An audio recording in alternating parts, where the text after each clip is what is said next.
வணக்கம் நேயர்களே. இப்போ நான் மாடி தோட்டத்துக்கு வந்திருக்கேன்.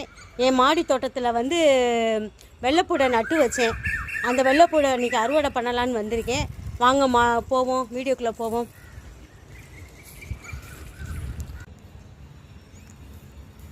இந்த மாடி தோட்டத்தை பார்ப்போமா? கட்டு கூப்பிடுங்க நேயர்களே. இந்த பார்த்திங்களா, வெள்ளைப்பூடு வந்து முளைச்சி வீட்டில் இருந்துச்சு.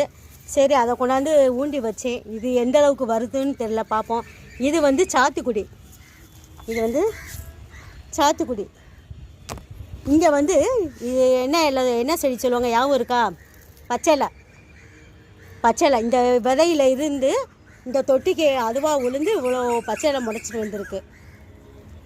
சரி, இப்போ வந்து இதை நம்ம வந்து வெள்ளைப்பூடை பார்ப்போம். வந்திருக்குன்னு தெரியலை, பார்ப்போம், தோண்டி பார்ப்போம். உங்களை மாதிரி நானும் ரொம்ப ஆர்வமாக இருக்கேன்.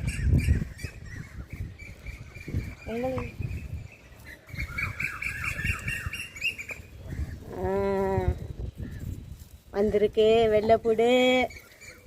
இந்த அடுத்த செடியை தோண்டி பார்ப்போம்.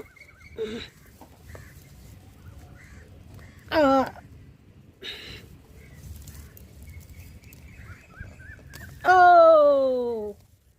வந்திருக்கு. இங்கே பாருங்க, ஒரு தலைப்பூடு. இந்த செடியில் எதுவுமே இல்லை, என்னை ஏமாற்றிட்டாங்க. இந்த செடியை பார்ப்போம். இந்த செடியில் வந்திருக்காங்க, பார்த்திக்கிங்களா நேயர்களே?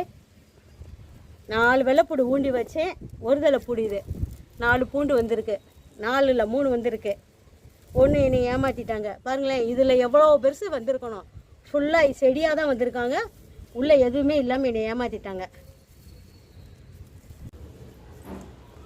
ஹலோ நேயர்களே, இப்போ கழுவிட்டு வந்து காமிக்கிறேன். 4 பூடு, ஒரு தலைப்பூடு. எனக்கு ஒவ்வொரு பூடும் 1 கிலோவுக்கு சமம். என் தோட்டத்தில் எனக்கு விளைஞ்சி எடுத்திருக்கேன்னா எனக்கு இதுக்கு விலையே கிடையாது. விலையற்றது எனக்கு மதிப்பு. ரொம்ப சந்தோஷமாக இருக்குது. ஒரு தங்க பொருளை கையில் நான் பார்த்த சந்தோஷம் மாதிரி இருக்குது என் வெள்ளைப்பூடு. நேரம் பண்ணுங்கள். நன்றி, வணக்கம், வாழ்க வளமுடன்.